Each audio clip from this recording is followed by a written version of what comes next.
My husband didn't even look up from his phone when he said it. "You're overthinking everything, Claire." He sighed deeply, like I was exhausting him, like my concerns were a burden he had to carry. My hands were shaking as I clutched the printed bank statement I'd found hidden in his drawer that morning. Thousands of pounds transferred to accounts I didn't recognize. Transactions I'd never approved. Money disappearing from what I thought were our shared finances. I asked him calmly at first, keeping my voice steady despite the panic rising in my chest. "What are these transfers? Where is this money going?" He dismissed it instantly. Laughed, actually. A short, sharp sound that made me feel small. "Those are just business expenses, investment opportunities. You wouldn't understand the complexity of it." He waved his hand like he was swatting away an annoying fly. "You're being paranoid again." The indifference in his voice hurt more than the lie itself. More than the money. More than the secrecy. It was the casual cruelty of making me doubt my own sanity when I knew something was wrong. But he didn't know what I had already seen. What I had already downloaded onto the flash drive hidden in my car. What I had been documenting for the past 2 weeks. Because the bank statement I was holding wasn't the only evidence. It was only the beginning. Before we go any further, do well to subscribe to the channel and let me know in the comment section what time it is in your location right now. He had always told me we shared everything. That was the promise we'd made 8 years ago when we got married. Every account, every expense, every financial decision made together as a team. "We're partners," he'd said on our wedding night. "What's mine is yours." I'd believed him completely, trusted him with everything. When he suggested I quit my job to support his career advancement, I'd agreed without hesitation. When he said he'd handle the finances because he was better with numbers, I'd stepped back gratefully. But the bank statement in my hands told a different story. It showed a separate account. An account in his name only. An account he had never once mentioned in 8 years of marriage. And it wasn't new. The statement showed transaction history going back years. Years of deposits and transfers and activity I'd known nothing about. I stared at the dates, tried to match them to memories, to conversations, to moments when he might have told me the truth. The earliest transaction was dated 7 years ago. Just 1 year into our marriage, which meant he'd been hiding this from me almost as long as we'd been together. Years overlapping with our entire married life. Years of lies I hadn't questioned because I'd trusted him completely. I spent the next 3 days reviewing every statement I could find. The transfers weren't random. They followed a pattern, a very deliberate, carefully constructed pattern. Every month, like clockwork, money moved from our joint checking account into this hidden account. The amounts varied slightly, probably to avoid suspicion. £2,000 one month, £2,500 the next, sometimes £3,000. But it was consistent. Monthly. Methodical. And the amounts had been increasing over time. In the first year, the transfers were smaller, £500 or £800, amounts I wouldn't have noticed missing from our household budget. But over the years they'd grown larger, more brazen, as if he'd become confident I would never check, would never question, would never discover what he was doing. This wasn't accidental, wasn't a series of mistakes or oversights. This was planning. Deliberate financial planning that excluded me entirely. I created a spreadsheet documenting every transfer, every date, every amount, building a timeline of betrayal that stretched back years. Then I noticed something that made my blood run cold. On every statement there was a secondary name listed, not as an account holder, but as an authorized contact, someone who could access information about the account, make inquiries, receive statements. And it wasn't my name. It was his mother's. Helena Winters. My mother-in-law's name appeared on every statement, listed right there in black and white as an authorized contact on an account I didn't know existed. Not me. Not his wife. His mother. The same woman who'd told me repeatedly over the years that I was lucky to be part of their family, who'd made subtle comments about my background, my lack of family money, my modest career before I'd given it up. "You married up, dear," she'd said at our 5th anniversary party, smiling that tight smile that never reached her eyes. It's important to remember that, to be grateful. At the time, I'd swallowed the insult, told myself she was from a different generation, that her words came from a place of outdated values rather than malice. But now, staring at her name on these statements, the comment took on new meaning. She hadn't been giving me advice. She'd been reminding me of my place, of her power, of the fact that she and her son shared financial secrets I wasn't privy to. I pulled up older statements, checked every single one. Her name appeared on all of them, from the very beginning, which meant she'd known about this hidden account from the start, had probably helped him set it up, had been complicit in keeping it secret from me. The realization hit like a physical blow. This wasn't just my husband betraying me. This was both of them, working together, keeping me in the dark, making decisions about our future without including me in any of it. Helena's behavior over the past few months suddenly made sense in a way it hadn't before. She'd been acting strangely confident, more assertive in her suggestions about our lives, our future, our marriage.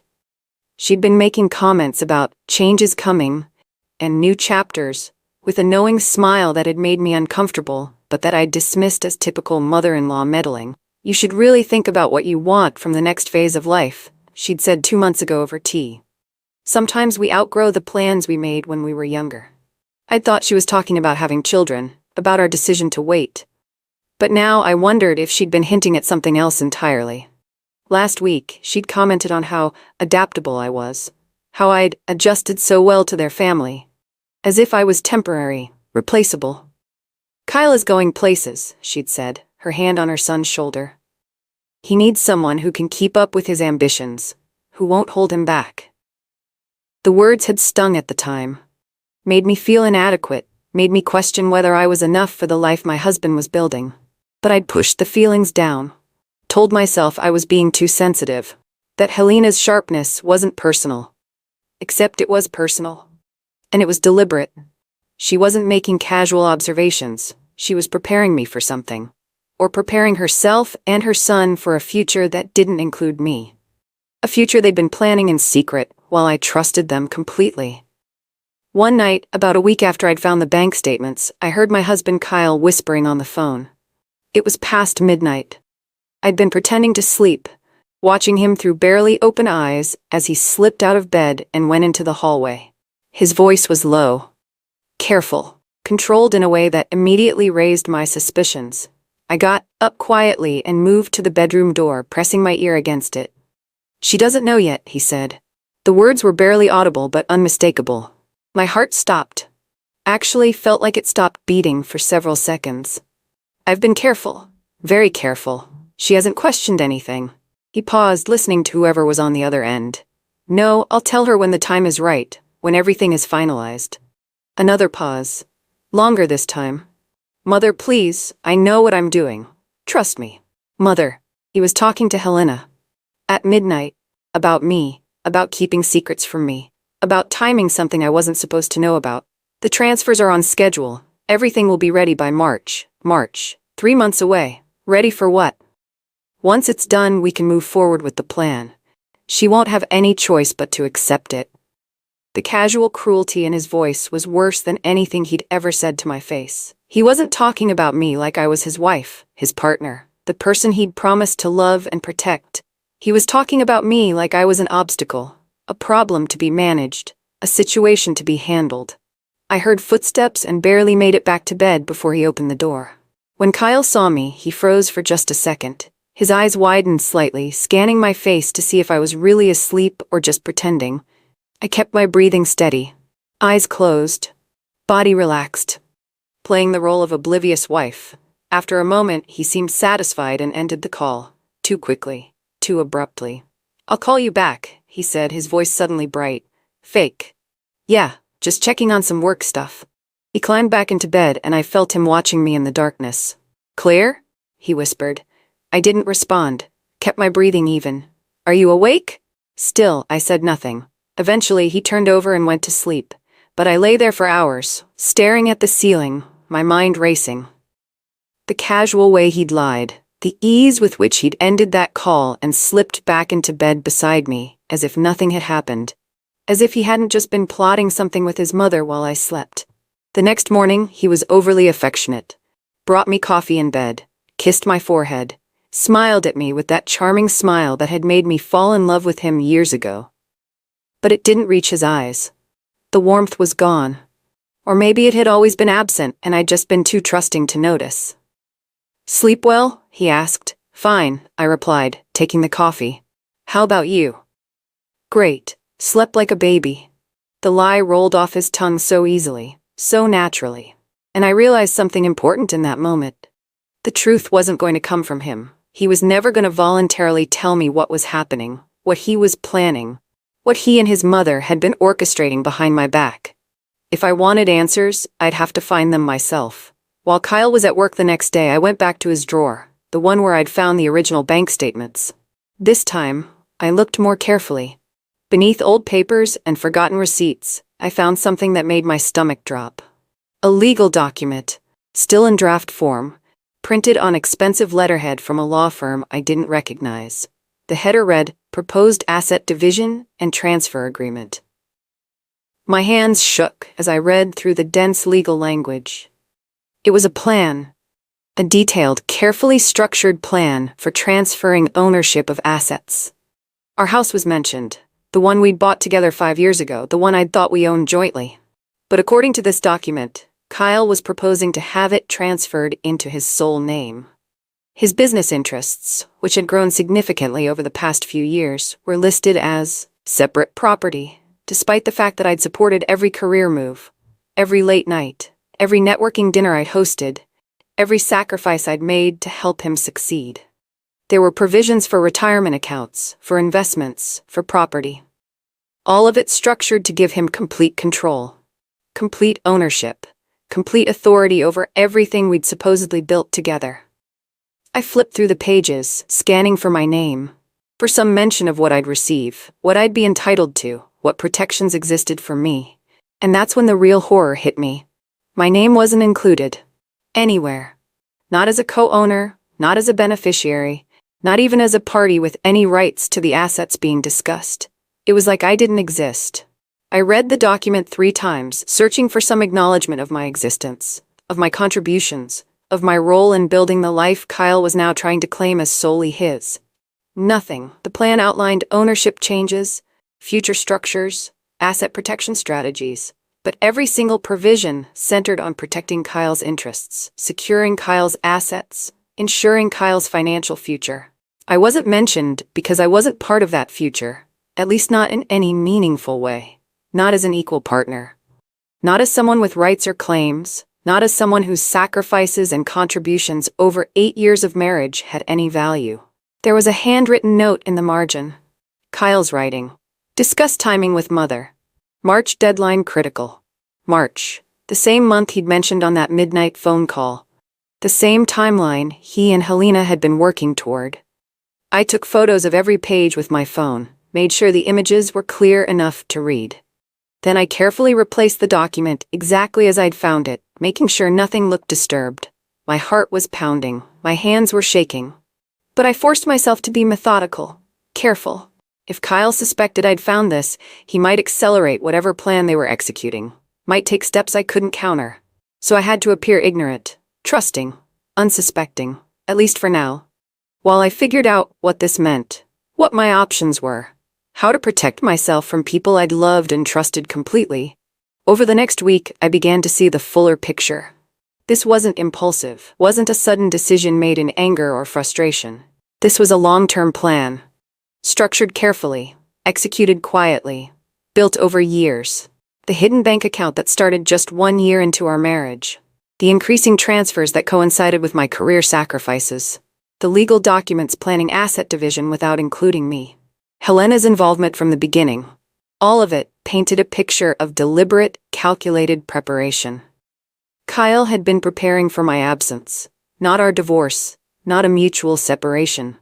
But a situation where he controlled everything and I had nothing. Where his version of events would be the only version that mattered. Where his assets would be protected and my contributions would be erased. I thought back to the pivotal moments of our marriage, when I'd quit my job to support his career advancement. "You're so talented," he'd said. "But my opportunity right now is bigger. Once I'm established, you can go back to work anytime you want." That was 6 years ago, when we bought the house, and he suggested putting it primarily in his name for tax purposes. It's just paperwork, he'd assured me. We're married. What's mine is yours. I'd signed where he told me to sign. Trusted his explanation. When he'd consolidated our accounts, and taken over managing the finances. You hate dealing with money stuff, he'd said. Let me handle it. You focus on making our home beautiful, and I had. Focused on supporting him, making his life easier, being the perfect wife while he systematically built a future without me. I confronted him again 3 days later. Not about the legal documents. I wasn't ready to reveal how much I knew, but about the original bank account. The transfers, the secrecy. Kyle, I need you to explain these transactions. I kept my voice calm, showed him the statements again. This time he didn't laugh. He got angry. Really angry. This is exactly what I'm talking about, Claire. You're obsessing over nothing, making problems where they don't exist. He stood up, pacing the kitchen. Do you have any idea how stressful my work is?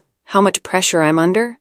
And you're here interrogating me about completely normal financial management? Normal? I repeated quietly. You have a secret account I didn't know about. It's not secret, he shouted. It's just separate, for business, for investments, things you don't understand and, frankly, don't need to understand. The gaslighting was textbook, making me feel ridiculous for asking legitimate questions, making me doubt my right to know what was happening with our money. I'm your wife, I said. We're supposed to share everything. And we do share everything that matters, he replied, his voice softening artificially. But you're seeing conspiracy where there's just good financial planning. Stress is making you paranoid.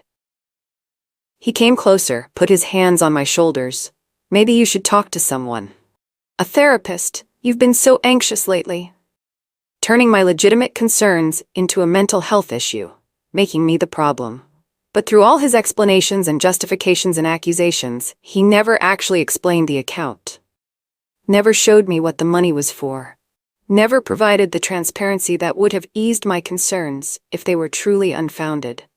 For a brief second, as he was deflecting and gaslighting and making me question my own sanity, I saw something flash across his face. Fear. Not anger. Not irritation. Real, genuine fear. It was there and gone in an instant. A flicker in his eyes, a tightening around his mouth, a barely perceptible tension in his shoulders.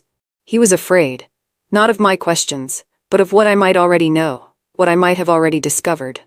He covered it quickly with more reassurances, more explanations that explained nothing, more accusations that I was being unreasonable. But I'd seen it. That moment of pure panic before he'd gotten himself under control, and it told me everything I needed to know. He was hiding something. Something big enough to make him afraid when I started asking questions. Something that required careful management and perfect timing and his mother's involvement. Something that would benefit him and destroy me. The legal document had laid it out clearly. But seeing his fear confirmed it emotionally. This wasn't about good financial planning or business investments or protecting our assets. This was about protecting his assets. From me. And he was terrified I might figure it out before he was ready. Before whatever deadline in March had been set. Before he could execute whatever plan he and Helena had been building for years. I stepped back from his touch. You're right. I said quietly, I'm probably just stressed. I'll try to relax. The relief on his face was almost comical. He thought he'd successfully deflected, successfully convinced me to doubt myself. He had no idea I was lying. Just like he'd been lying to me. After that conversation, I stopped confronting Kyle. Stopped asking questions, stopped showing any sign that I was suspicious or concerned or even paying attention to our finances. Instead, I became quiet, observant, patient. I played the role of the trusting wife perfectly, smiled when he came home, cooked his favorite meals, asked about his day with genuine interest, acted like his explanations had satisfied me completely, and he relaxed, started to seem more comfortable around me, more himself, or rather, more the version of himself he wanted me to believe was real. The loving husband. The devoted partner. The man who had my best interests at heart. But while I played my role during the day, at night, I was someone else entirely. I became a detective, an investigator, a woman determined to uncover every secret my husband had been keeping. I went through files on his computer when he was in the shower, photographed documents when he was at work, created backup copies of everything I found, and stored them in a hidden cloud account he didn't know existed. I tracked his location using the Find My Phone app we'd set up years ago for safety. Noticed patterns. Late nights at the office that weren't really at the office. Business dinners at restaurants he'd told me he couldn't afford. I checked credit card statements from accounts I wasn't supposed to have access to, but had secretly added myself to using his computer. Found charges for things that didn't match his explanations. Hotels.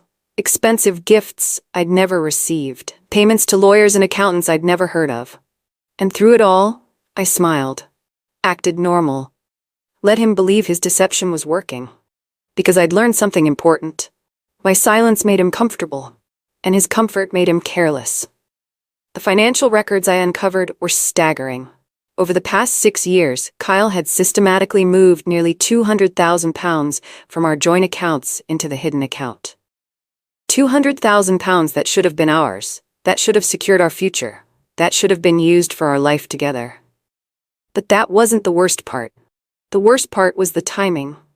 I created a detailed timeline, matching the transfers to major events in our marriage. The transfers had started small in the first year, just testing, seeing if I'd notice. When I didn't, they'd increased. Then came the big jump. 3 months after I'd quit my job to support his career advancement, the monthly transfers doubled, from £1,000 to £2,000. When I'd given up my salary, my independence, my career trajectory, that's when he'd started taking more. As if my sacrifice had been an opportunity rather than a shared investment in our future. And the pattern continued. After I'd suggested we wait on having children so he could focus on his business. After I'd hosted that crucial dinner party that led to his biggest client. After I'd stood by him during the stressful launch of his company. Each sacrifice I made was followed by increased transfers out of our accounts. As if he'd been calculating the value of my contributions and systematically stealing them. Converting my support into his hidden assets. Erasing my investment in our marriage and replacing it with his sole ownership. Then I found the date that changed everything. The transfer that showed me exactly what this was really about. It was dated 4 years ago, December 15th, a transfer of £5,000, larger than usual, and the memo line said something that made my blood run cold. Career transition support. I remembered that date, remembered it perfectly. December 15th was 3 days after Kyle's company had received a major investment. After the deal he'd been working toward for 18 months had finally closed, the deal that had required so much of my support, so much of my time and energy and sacrifice. I'd hosted the investors for dinner, multiple times, made our home warm and welcoming, made small talk that put them at ease, made connections that helped Kyle build relationships. He'd told me afterward that my contribution had been invaluable. That the investors had specifically mentioned how impressed they were with the whole package. Not just Kyle's business acumen, but the life we'd built together. The partnership we represented. You helped close this deal, he'd said, kissing me. This is our success, our future. 3 days later, he'd transferred £5,000 out of our joint account with a memo about career transition. My career transition. The one where I'd given up my job, my income, my professional identity, to support his dreams. And he'd marked it like a business expense, like compensation owed for services rendered. Converting my wifely support into a transactional arrangement. Putting a price on what I'd thought was love. The timing was deliberate, calculated. The day my career slowed down to support his was the day he started preparing to stand without me. He never intended for me to stay, never saw our marriage as permanent. Just as a useful arrangement that would eventually end. On his terms, at his timing, with his assets protected. The realization hit harder than the betrayal itself, harder than the financial deception, harder than the legal documents planning my erasure. While I had sacrificed stability to help Kyle grow, believing we were building something together, he had been quietly preparing to stand without me. Every dinner party I'd hosted for his clients. Every career opportunity I'd set aside, every time I'd put his needs before mine, every sacrifice I'd made in good faith, He'd been calculating its value and converting it into his separate assets, as if marriage was a business arrangement where he was the sole beneficiary and I was unpaid labor. I thought about the conversations we'd had over the years, about our future, our plans, our dreams. Once the business is stable, you can do whatever you want, he'd said. Go back to work, start a project, whatever makes you happy. But he'd never intended to reach that point with me. The business would be stable, and then I'd be gone. Replaced. Erased. Left with nothing, while he enjoyed everything we'd supposedly built together. I sat in our kitchen, the kitchen I'd designed and decorated and filled with warmth, and felt the full weight of his betrayal. This wasn't just about money, wasn't just about hidden accounts and asset transfers. This was about the systematic dismantling of a life I'd believed was real. A future I'd thought we were building. A partnership I'd trusted completely. Kyle had never seen me as an equal. Never valued my contributions as equivalent to his. Never intended our marriage to be permanent. And Helena had known, had probably encouraged it, had helped him structure his exit while keeping me blind. They'd both betrayed me, and they'd done it so skillfully that I'd never suspected until it was almost too late. Helena's role became undeniable as I dug deeper into the documents and records I'd uncovered. She wasn't just aware of Kyle's plans, she was actively involved, strategically coordinating, helping him build a life that excluded me entirely. I found email exchanges between them buried in Kyle's archived folders, discussions about asset protection strategies and optimal timing for transition. Helena providing advice, making connections to lawyers and accountants, offering to help fund certain moves if needed. You need to secure your future before she gets comfortable, Helena had written 3 years ago. The longer you wait, the more she'll feel entitled to. Entitled. As if I was trying to take something that didn't belong to me. As if 8 years of marriage and sacrifice and support didn't earn me any right to our shared assets. I'll handle the family attorney, Helena had written in another email. Make sure the paperwork is structured correctly. You focus on maintaining appearances at home. Maintaining appearances. Pretending to be a loving husband while systematically stripping me of any claim to our life. There were emails about timing, about waiting until certain assets were properly protected, about making sure the business valuation happened before the separation, about moving money quietly enough that I wouldn't notice. Helena had been coaching him, guiding him, helping him execute a plan to leave me with nothing while he took everything. And she'd been doing it for years.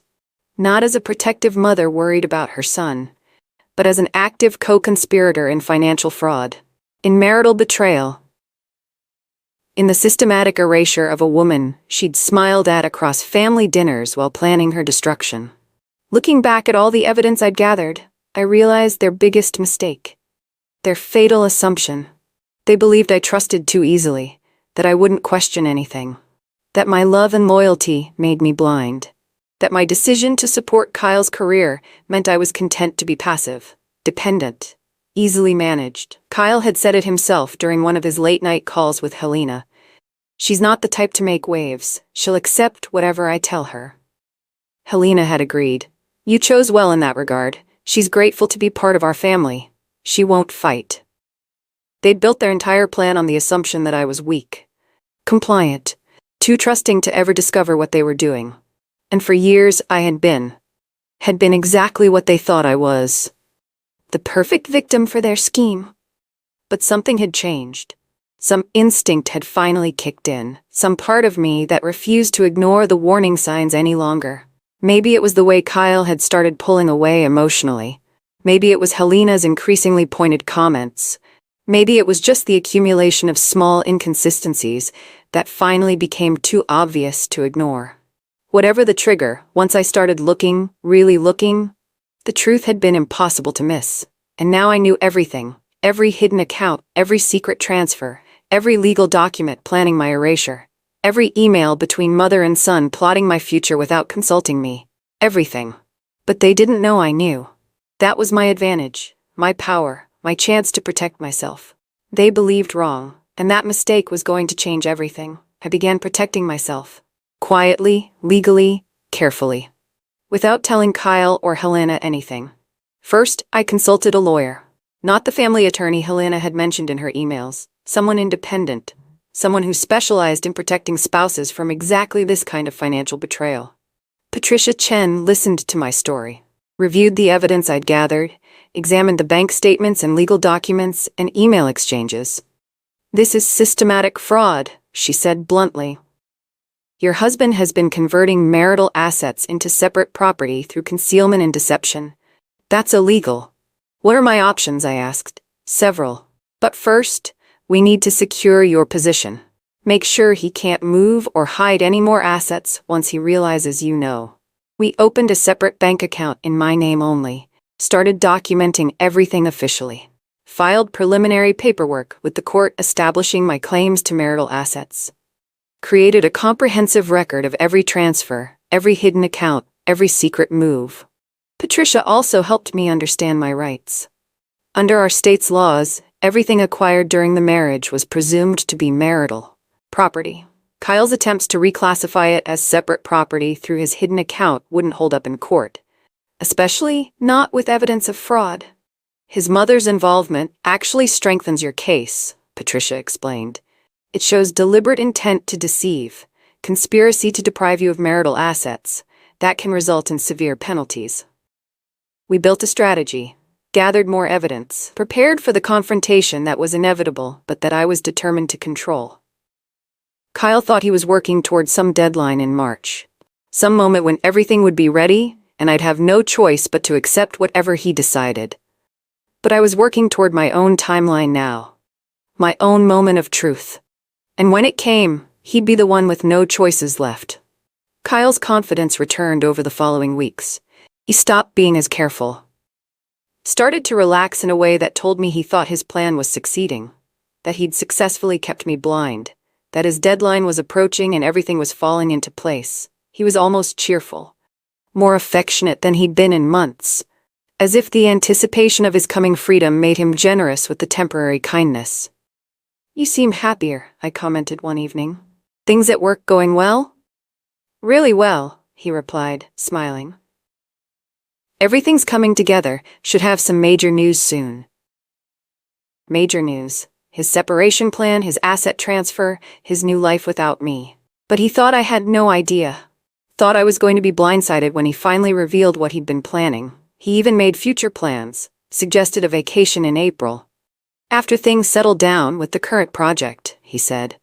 "After March, after his deadline, after he thought he'd have secured everything and trapped me in whatever arrangement he'd designed." I smiled and agreed. Played along perfectly. "That sounds wonderful. But privately, I knew there wouldn't be any vacation in April, wouldn't be any settling down, because I wasn't waiting for his timeline anymore. I was creating my own. And I knew everything. Every account, every transfer, every secret, every lie, every email between him and his mother. Every detail of the plan they thought I was too trusting to ever discover. Kyle's confidence was built on my supposed ignorance, but I wasn't ignorant. I was informed, documented, legally protected, and ready. Then something shifted. Kyle noticed my calm, my distance, my lack of the anxiety and insecurity that had characterized me for months while I'd been confused about what was happening. He studied me across the dinner table one night. His eyes narrowed slightly. "You're different lately," he said. "Different how?" I asked innocently. "I don't know. More settled, less worried about things." He said it like it was a good thing. But I could hear the confusion underneath, because his script called for me to be anxious, uncertain, dependent on his reassurances and explanations. My sudden calm didn't fit the narrative. "I took your advice," I replied. "Stopped overthinking everything, decided to trust more." I said the words watching his face carefully. Saw the flicker of satisfaction, the pleased smile. He thought I meant I was trusting him, believing his lies, accepting his explanations. He had no idea I meant I was trusting myself, my instincts, my evidence, my preparation. "That's good," he said. "I'm glad you're feeling better." But over the next few days, my new demeanor started to unsettle him. The way I no longer asked questions about finances. No longer seemed concerned about where he was or what he was doing. No longer needed his reassurance about our future. It wasn't the grateful trust he'd expected. It was something else. Something that made him nervous, without being able to articulate why. He started watching me more carefully, studying my reactions, testing me with small comments to gauge whether I really was as calm as I appeared, or whether I was hiding something. But I gave him nothing. No cracks in my serene exterior. No hints that I knew anything I wasn't supposed to know. Just quiet confidence. And it terrified him. Because it meant I wasn't playing my assigned role anymore. Wasn't the anxious, dependent wife he could manipulate and control. I'd become something else. Something he didn't understand. Something that didn't fit his carefully constructed plan. The illusion Kyle had created couldn't last forever. The calm life where he executed his secret plan, while I remained oblivious and compliant. The fantasy where his deadline arrived and I simply accepted whatever he'd decided. It was built on deception, on my supposed ignorance. On assumptions about who I was and what I'd tolerate. But illusions, no matter how carefully constructed, eventually collide with reality. And ours was about to shatter. It started with a small mistake. A text message Kyle received while his phone was sitting on the counter and I was nearby. From Helena. Is she still unaware? March is 3 weeks away. I wasn't supposed to see it. Kyle grabbed his phone too quickly. Too defensively. But he saw me see it. Saw the recognition in my eyes. What's in March? I asked calmly. Work thing, he replied. Just a project deadline Mother's been helping me with. But the fear was back in his eyes. Real and undeniable. The fear that I knew more than I was saying, that his secrets were no longer secret, that the timeline he'd been working toward was compromised. Claire, he started, we should talk. Should we? I asked. About what? About our future. About plans. He was scrambling, trying to figure out how much I knew, how to spin whatever conversation was coming, how to maintain control of a situation that was slipping away from him. But it was too late. The careful balance he'd maintained for years had tipped. And he knew it. He just didn't know how much. Didn't know about the lawyer, the court filings, the evidence I'd gathered, the protection I'd put in place. He only knew that something had changed. That I wasn't the woman he'd married anymore. Or maybe I was exactly the woman he'd married. Just finally awake to who he really was. And that knowledge changed everything. Over the next week, Kyle's control began slipping in visible ways. He made mistakes he never would have made before. Left his laptop unlocked where I could see emails. Took phone calls with Helena without checking where I was. Made financial transfers without his usual careful timing. He was panicking. Trying to accelerate whatever plan he'd been executing. Trying to secure assets before I could interfere. But every move he made, I documented. Every transfer, every call, every suspicious action went into the file Patricia was building. The more he scrambled, the stronger my case became. He's afraid, Patricia told me. He knows you've discovered something. He just doesn't know how much. So he's trying to salvage what he can before you make a move. Should I confront him? I asked. Not yet. Let him keep making mistakes. Every panicked decision he makes right now is evidence of his intent to defraud you. We want that on the record. So I waited, watched, documented, while Kyle spiraled further into panic and Helena sent increasingly urgent messages asking what was wrong. Their perfect plan was unraveling, and they couldn't stop it because they didn't understand what had changed. They'd built everything on the assumption I would never discover their betrayal, would never question, would never investigate, would never fight back. And now that their foundation had cracked, they had no backup plan. No contingency for a wife who knew the truth and had been preparing her own strategy in secret. For years they'd been 3 steps ahead of me. Now I was 3 steps ahead of them. And they were finally beginning to understand what that meant. The emotional reversal was complete. Kyle, who had spent years confidently executing his plan to leave me with nothing, was now uncertain. Afraid. Off balance. The same confidence he'd once used to dismiss my concerns, to gaslight me into doubting myself, to make me feel crazy for asking legitimate questions, had completely disappeared. He watched me now with wary eyes. Jumped when I entered rooms unexpectedly. Seemed constantly on edge, waiting for some confrontation he knew was coming, but couldn't predict. Meanwhile, I moved through our house with calm purpose. Collected the last pieces of evidence I needed. Made final preparations with Patricia. Secured the documentation that would protect me when everything finally came to light. Helena called me directly for the first time in weeks. Claire, dear, I'm concerned about Kyle. He seems stressed. Has something happened? The false sweetness in her voice was almost funny. She was fishing, trying to figure out what I knew, whether Kyle's paranoia was justified. He's been working very hard, I replied neutrally. I'm sure it's just pressure from his projects. Yes, well, sometimes stress can make people imagine problems that don't exist, make them suspicious of the people trying to help them. She was trying to plant doubt, make me question my own perceptions even now. But I was done accepting their version of reality. Or sometimes, I said quietly, stress comes from trying to hide things that are getting harder to hide. Silence, long and heavy. Then Helena's voice, colder now. What are you implying? Nothing at all. I'm just observing that secrets create stress for everyone involved. I hung up before she could respond. Sat in our kitchen feeling more powerful than I'd felt in years, because they finally understood. They weren't in control anymore. I was. The confrontation came on a Tuesday morning in February. 3 weeks before Kyle's deadline, before whatever March event he'd been preparing for. I arranged it deliberately, called my lawyer, had all the documentation ready, and told Kyle we needed to talk. He knew immediately that something was different, something final. Claire, I know everything, I said simply. Laid the bank statements on the table, the legal documents, the email exchanges with his mother, the evidence of transfers and hidden accounts and systematic fraud. I know about the secret account you opened 1 year into our marriage. I know about the £200,000 you've transferred out of our joint finances. I know about the asset division plan that doesn't include my name. I know about March. I know about everything you and your mother have been planning. Kyle went pale.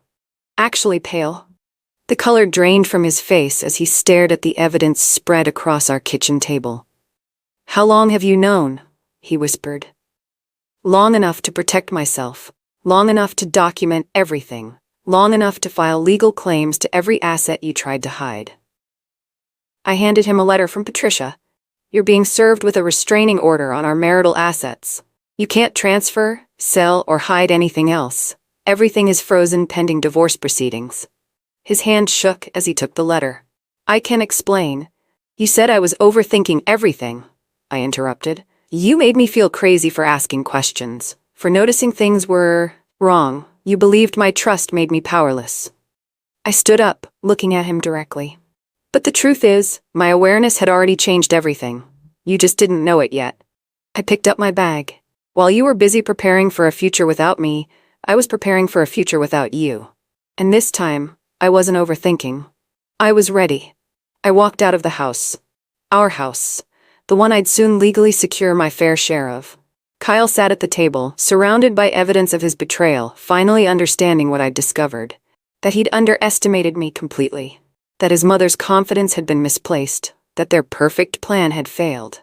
Because I'd been smarter, more patient, more strategic. I'd been everything they never thought I could be. And now, I was free.